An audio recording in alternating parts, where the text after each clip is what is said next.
Hello, folks. Welcome back to the Redeemed Marriage Podcast. Rusty and Heather Bryant back with you.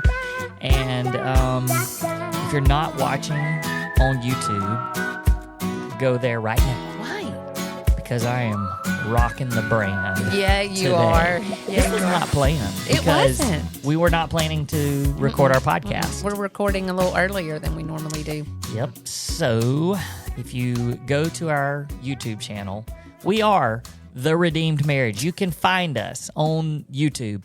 And we do other things besides just our video podcast, but mostly our video. We show our podcast on video, and so you can see what we look like.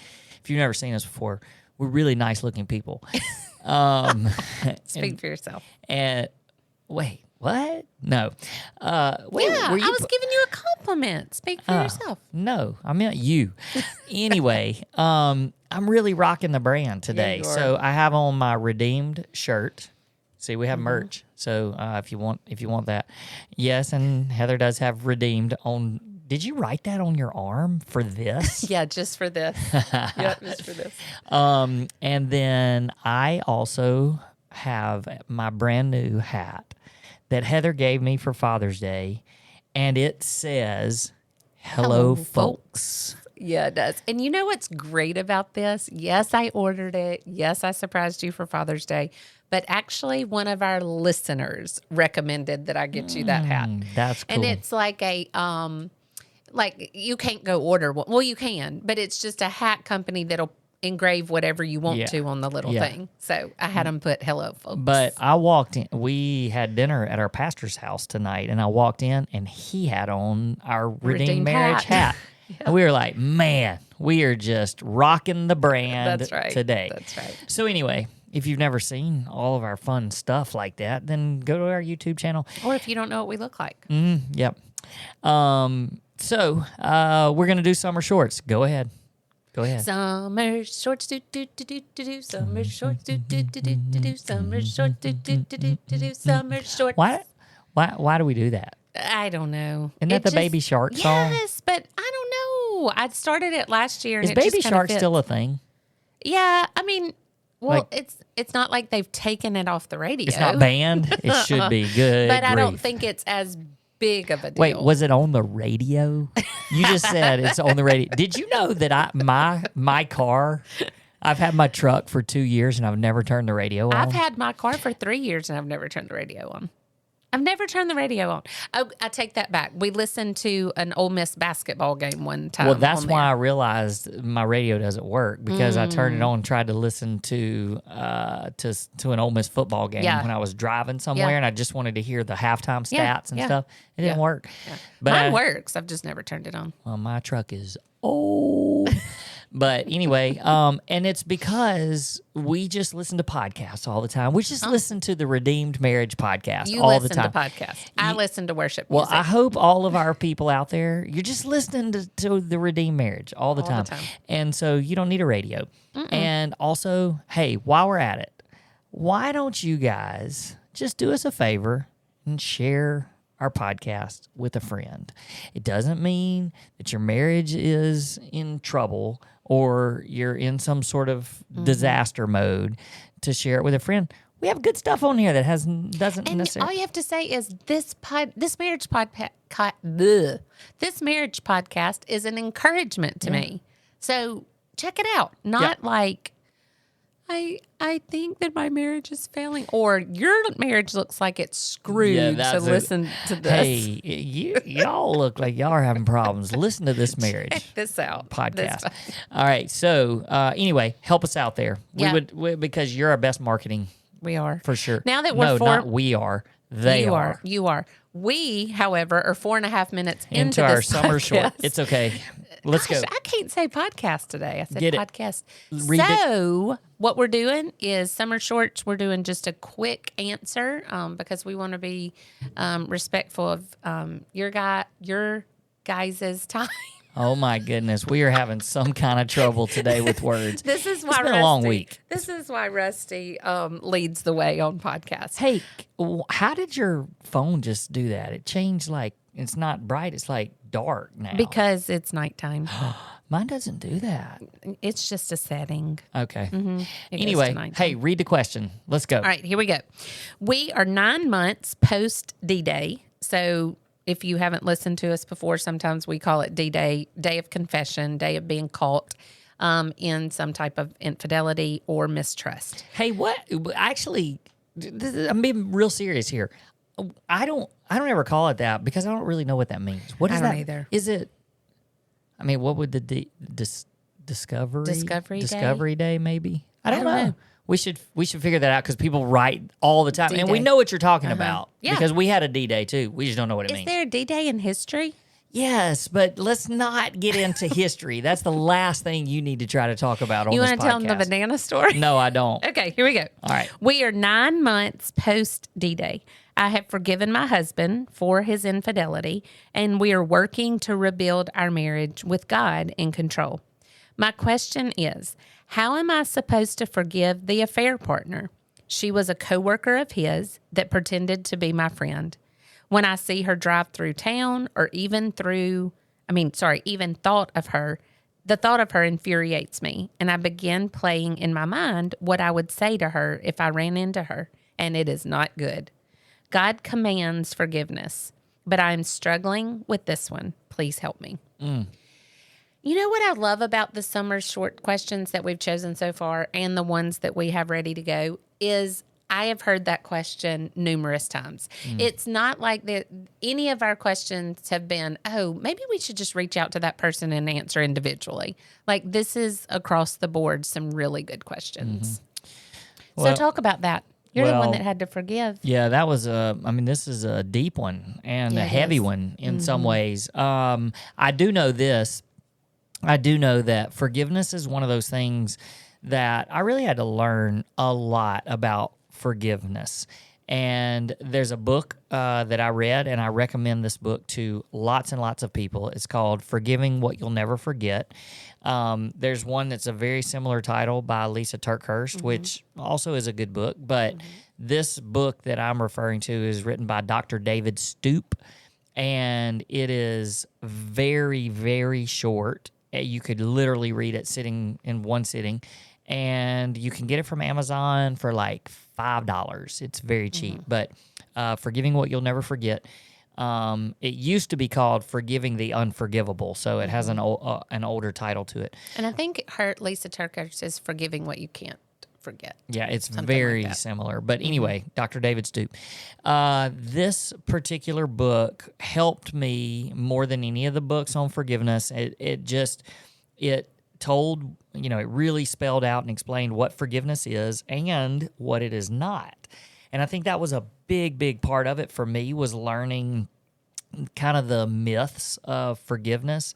And I think that one day when we finish our first book, which we have a date set for when we're writing that, by the way. But after we finish our first book, I think at some point forgiveness is going to be one that I want to dive into even more, because people want to know so bad, like, what does it actually mean? How do I forgive my spouse? But then on top of that, you've got all these other layers. It's like an onion. You're just peeling these onions. There's other people that have to be forgiven because, like this listener said, we're commanded to forgive. That's what Jesus said to do. And, if we are expected to be forgiven by Jesus, then we're commanded to forgive other people. Right. Now, I know that along with that, the forgiveness is there. It is a moment in time. You come to this realization where you say, I am going to release the other person. I am going to forgive the other person. This could be with your spouse. This could be with the other the other partner of the infidelity. And but you're basically saying, I release them, and I'm not going to seek revenge, and I'm not going to hold this over them anymore. Now, for me, that's the simplest way of saying that's what just the bottom line of forgiveness is. Now, obviously, when it comes to your spouse, then you start the process of reconciliation. And along with that, forgiveness is a process, and it's also waking up every day and choosing forgiveness again that day. And so it is a moment in time where you release them and say, I'm not letting this person hold me in bondage because I won't forgive them. And so that's the big part of it. But here's what I think people get a little bit confused about. It does not mean that a relationship has to be restored. There does not have to be reconciliation when you forgive somebody.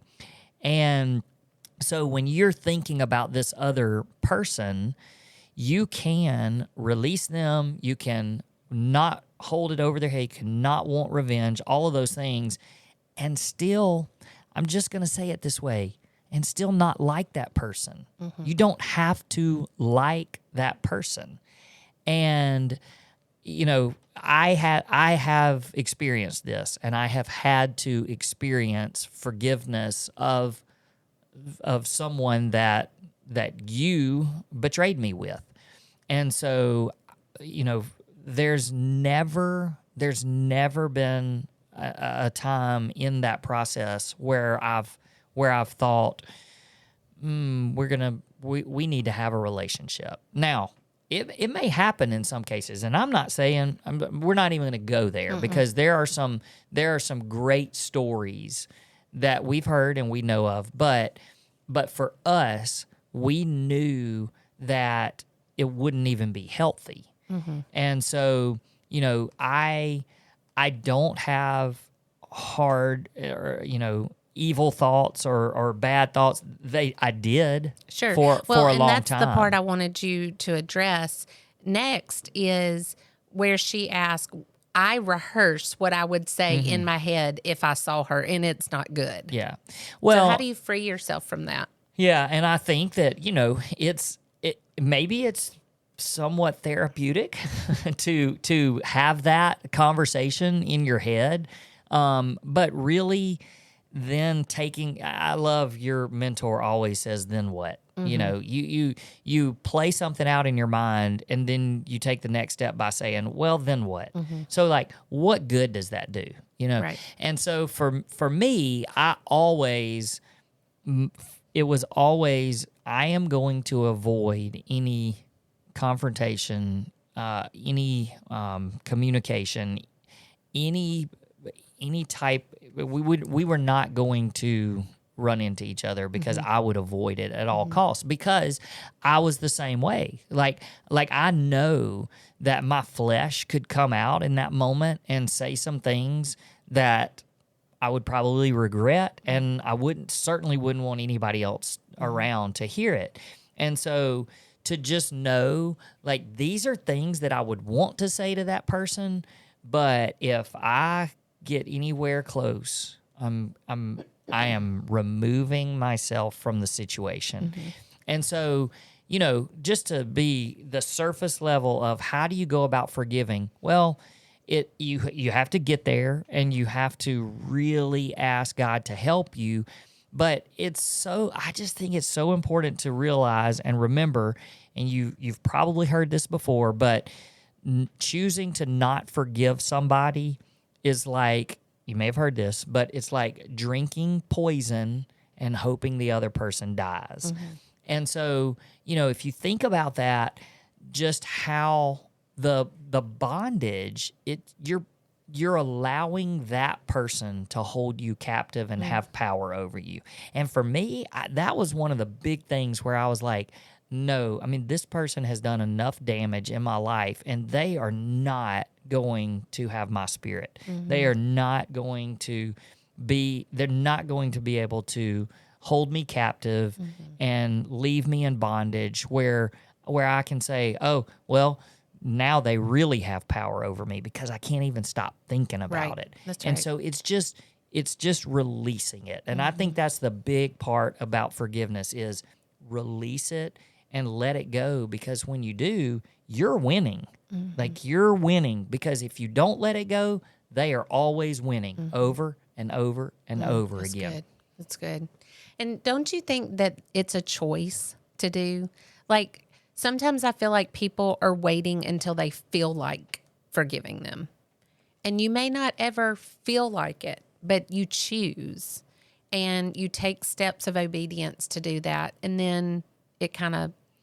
Yeah. Oh, it's definitely a choice, because even today, not today, like this specific day. I'm just meaning today in general. 14 years later. Almost. Oh man, I can think about it, and I can get really angry and really mad, because it is the deepest hurt that and someone caused that. And I can get really angry about it. I could get angry at you if I allowed that. Sure.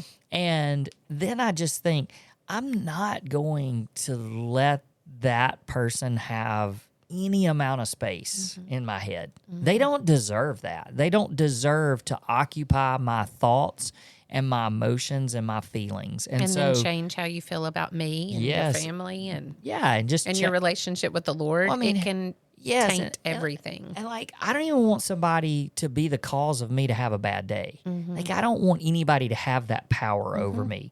People can do things to ruin your day or make you have a bad day, but ultimately, you're choosing. I mean, you choose how you're going to let that affect you, not just in a situation like this, but just in general. And so I just don't like for people to have that much power over me. And so I'm going to choose joy over and over again, and I'm going to choose to not let you into my headspace. Me? Yeah, I ain't letting you in either. I ain't letting you in. Well, I mean, you have a different perspective of this, because, I mean, just to throw it out there, you are the other woman to somebody. It's hard. Yeah, that's you hard. know. That's hard. I mean, it's just reality of it. Yep. I mean, we talk real talk on here, but you're the person that this lady is talking about. Yeah. Well, not specifically. No, but... you're not. You're not. No. But yeah, I mean, look, I mean, real talk. When I got this, when we got this summer short question and I read it, you know, of course, I'm like, oh, Rusty's going to handle this one great. But then I start thinking, what is my role in this? And I started, you know, putting myself in her story to try to, you know, how would I respond to this? And it's a realization every time where, you know, she's talking about, oh, this is what I'd say and this is what I'd want to do. And in reality is I'm that person for somebody else. And that's hard because I know they don't care for me. I mean, that's fine. But yet I'm like, oh, I don't want to, I would never, you know, desire relationship with that person, or, you know, I'm not hoping that we can be friends again. Like, it's none of that. It's just when you think about the other woman, you also have to know that that person is loved by God as well. Like, I am still a daughter of the King that my Heavenly Father desires to have a relationship with. And so even if you don't like that other person, God is still after their heart too. He's still wanting to work in their lives and in their life. And if you are, you know, constantly thinking bad about them or hoping, you know, ill will for them, or, you know, you might want to run over them with the bus. Like, I get it.